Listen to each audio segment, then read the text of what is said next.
আমরা এমন একটা দুনিয়ায় থাকি যেখানে আমরা ইতিমধ্যে বলেছি যে সূরা আসরে আল্লাহ সফলতার যে 4টি শর্তের কথা উল্লেখ করেছেন সেগুলো এই দুনিয়ার সাথে সম্পৃক্ত নয়। অন্যভাবে বললে, আপনি যদি কাউকে জিজ্ঞেস করেন, কোনো সাধারণ মুসলিমকে বা অমুসলিমকে আপনি যদি তাকে জিজ্ঞেস করেন সফলতার মানে কি, ঈমান আনা, ভালো কাজ করা বা সত্যের পথে ডাকা বা ধৈর্যের উপরে থাকা, তার মাথায় কখনোই এগুলো আসবে না। ক্যারিয়ার, পড়ালেখা, টাকা পয়সা, স্টাবলিশড হওয়া, পরিবার। মানুষ সফলতা বলতে সাধারণত এগুলোই বোঝে। তাহলে প্রাথমিকভাবে এই সূরায় সফলতার প্রতি আমাদের মনোভাব বদলানোর কথা বলা হয়েছে। এটা আমাদেরকে এমনভাবে ভাবতে শিখাচ্ছে যেভাবে বেশিরভাগ মানুষই ভাবে না। এটা আমাদেরকে অন্যদের চেয়ে আলাদা করেছে। এরপর যখন আপনি চিন্তাগতভাবে এই পরিবর্তন করেন, তখন যা হয়, এই পরিবর্তনের আগে যে বিষয়গুলো আপনার কাছে গুরুত্বহীন, অপ্রাসঙ্গিক, হালকা ছিল, সেগুলো খুবই গুরুত্বপূর্ণ হয়ে ওঠে।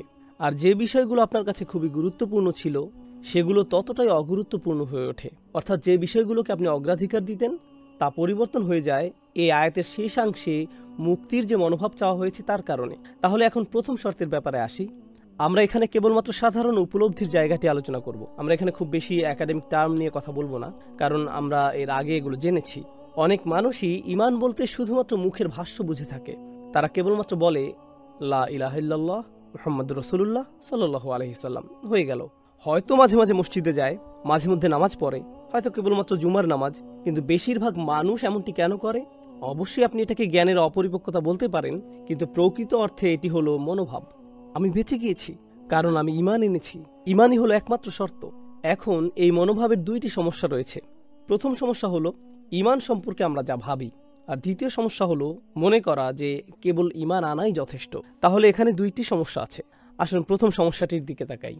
আমাদের ঈমান আছে ভাবার আগে আমাদের ভাবতে হবে ঈমান আছে বলতে কি বোঝায়। ঈমান বলতে 2টি বিষয় বোঝায়। আপনি এটাকে বাহ্যিক দৃষ্টিকোণ থেকে ভাবতে পারেন, আবার আপনি বাস্তবতার নিরিখেও ভাবতে পারেন। বাহ্যিকভাবে যে ব্যক্তি বলবে লা ইলাহা ইল্লাল্লাহ, যে ব্যক্তি বলবে মুহাম্মাদুর রাসূলুল্লাহ সাল্লাল্লাহু আলাইহি সাল্লাম, তার কি আছে? তার ঈমান আছে। যখন আল্লাহ বলেন ইয়া আইয়ুহাল্লাযীনা আমানু, তোমাদের যাদের ঈমান আছে, তিনি এখানে কাদেরকে বলছেন? যারা শাহাদা পাঠ করেছে প্রত্যেককেই।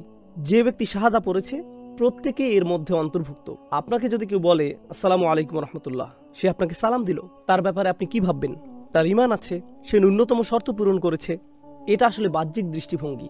বাহ্যিকভাবে যে ব্যক্তি নিজেকে মুসলিম হিসেবে ঘোষণা দেয় সে মুসলিম। তাহলে মূলত ইসলাম আর ঈমান আলাদা কিছু নয়, এগুলো মূলত একই জিনিস। ইসলাম আর বিশ্বাস একই জিনিস। এর পরে আসে সেই পার্থক্য যা সূরা হুজরাতে আল্লাহ নিজেই করেছেন। তিনি বলেন ক্বালাতিল আ'রাবু আমান্না কুল লাম তুমিনু ওয়ালাকিন কুলু আসলামনা। বেদুইনরা বলে আমাদের ঈমান আছে। তাদেরকে বলো না, তোমাদের কেবলমাত্র ইসলাম আছে, তোমরা কেবলমাত্র ইসলাম গ্রহণ করেছো। আর ঈমান হলো ওয়ালাম্মা ইয়াদখুলুল ঈমানু ফি কুলুবিকুম, ঈমান এখনো তোমাদের অন্তরে প্রবেশ করেনি।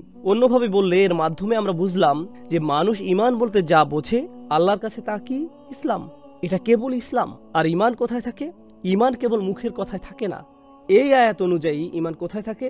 অন্তরে। তাহলে এভাবেই চিন্তাগত পরিবর্তন আসে। যে মুখের কথার কারণে ভাবে যে তার ঈমান আছে, তাদেরকে চিন্তার পরিবর্তনের কথা বলা হচ্ছে। তাদেরকে বলা হচ্ছে না না না, ঈমান ভিন্ন বিষয়, এটা অন্তরে থাকে। এখন অন্তরের ব্যাপারে কোরআনে অনেকগুলো বিষয় বলা হয়েছে। তার মধ্যে এখানে আমি আপনাদেরকে 3টি বিষয় বলতে চাই, যেগুলো প্রধানতম। অন্তত 3টি বিষয় আমি এখানে আলোকপাত করব, কারণ সূরা আসরের টার্মগুলো খুবই সহজ, আবার একই সাথে এটা খুবই জটিলও বটে। যখন আপনি বলেন ঈমান, কুরআনের 2/3 ঈমান নিয়ে আলোচনা করা হয়েছে।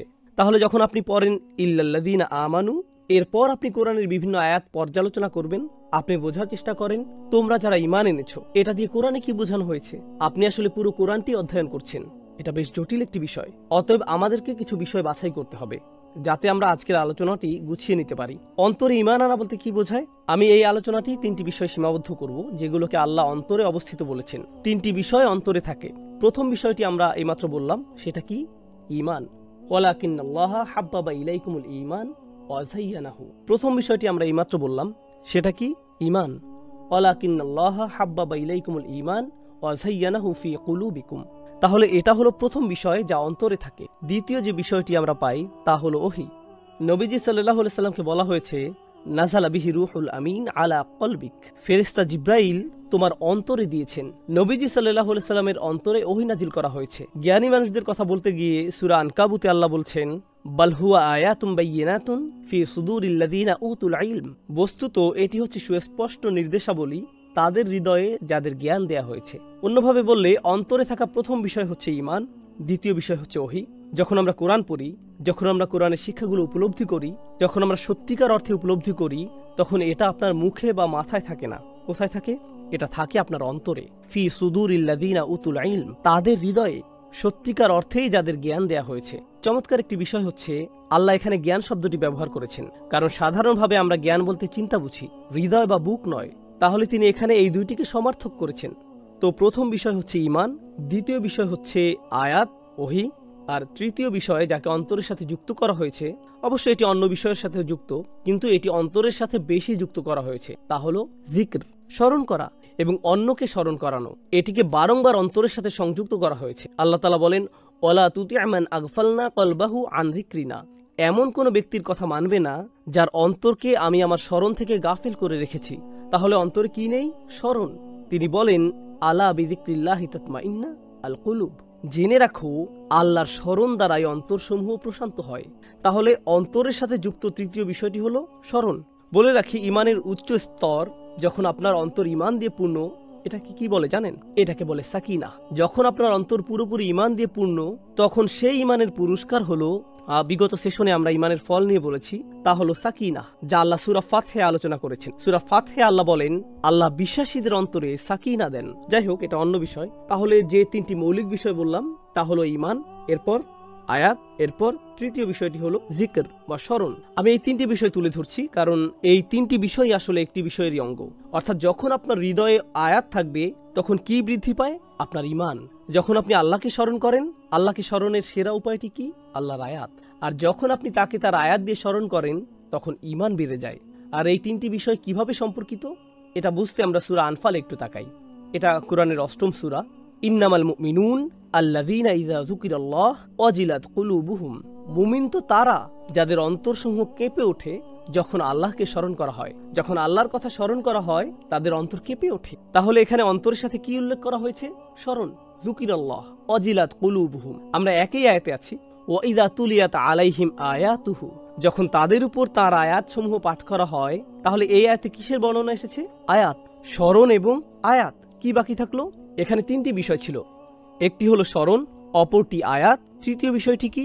ঈমান। যাদাতহুম ঈমানা ওয়া আলা রাব্বিহিম ইয়াতাওয়াক্কালুন। তখন সেটা তাদের ঈমান বৃদ্ধি করে আর তারা তাদের প্রতিপালকের উপর পুরোপুরি নির্ভর করে। তাহলে আল্লাহ তাআলা এই তিনটি বিষয়কে এখানে একত্র করেছেন। অর্থাৎ মনোভাব পরিবর্তনের ক্ষেত্রে প্রথম বিষয়টি হলো, আমি কিভাবে জানবো আমার ঈমান আছে কিনা? আমার কি এই তিনটি বিষয় আছে? আর আমি কিভাবে জানবো আল্লাহ যাদেরকে বলছেন তোমরা যারা বিশ্বাসী, আমি তাদের অন্তর্ভুক্ত কিনা? যখন আমার সামনে আয়াত বলা হয়, তখন আমার অন্তরে কি কিছু হয়? আমার ঈমান কি বাড়ে? আমি কি কিছু অনুভব করি? এটা বোঝার সহজ উপায় হলো নামাজ। কারণ আল্লাহ মূসা আলাইহিস সালামকে বলেছেন, আকিমিস সালাতা লিযিকরি, আমাকে স্মরণার্থে নামাজ প্রতিষ্ঠা করো। ঈমান অনুভব করার সহজ উপায় হলো নামাজ। আমরা এই ব্যাপারে একটু পরে আরো জানবো। ঈমান আর নামাজ একটি অপরটির সাথে কতটা সম্পর্কিত জানেন? আল্লাহ তাআলা সূরা বাকারায় বলছেন, বিশ্বাসীদের সবকিছু ধ্বংস না করার উপায় হিসেবে আল্লাহ বলেন, ওমা কানাল্লাহু লিইউদিআ ঈমানাকুম। আল্লাহ এমন নন যে তিনি তোমাদের ঈমানকে বিনষ্ট করবেন। কিবলা কখন পরিবর্তিত হয়েছিল জানেন? বনী ইসরাইলের কেউ কেউ বলেছিল, তোমরা ভুল দিকে নামাজ পড়ছো, এর কিছুই কবুল হবে না, এগুলো বিফলে যাবে। আর আল্লাহ প্রতিউত্তর দিলেন, আল্লাহ কখনোই তোমাদের নামাজ বিফলে যেতে দেবেন না। কিন্তু এখানে নামাজ বা সালাহ শব্দটি ব্যবহার না করে তিনি কি ব্যবহার করলেন? নামাজের সমার্থক হিসেবে ঈমান, নামাজের অর্থরূপে ঈমান ব্যবহার করেছেন। অন্যভাবে বললে ঈমানের চিহ্ন কি? নামাজ। নামাজে এই তিনটি বিষয় সম্পৃক্ত করা হয়, এটা ঈমানের চিহ্ন। এতে আল্লাহর আয়াত আছে আর এটা জিকিরের চূড়ান্ত রূপ। আকিমিস সালাতা লিযিকরি। সুবহানাল্লাহ, কি অসাধারণভাবে এগুলো একটি অপরটির সাথে সম্পর্কযুক্ত। এগুলোর মাধ্যমে কেউ নিজের ঈমান আছে কিনা যাচাই করতে পারে।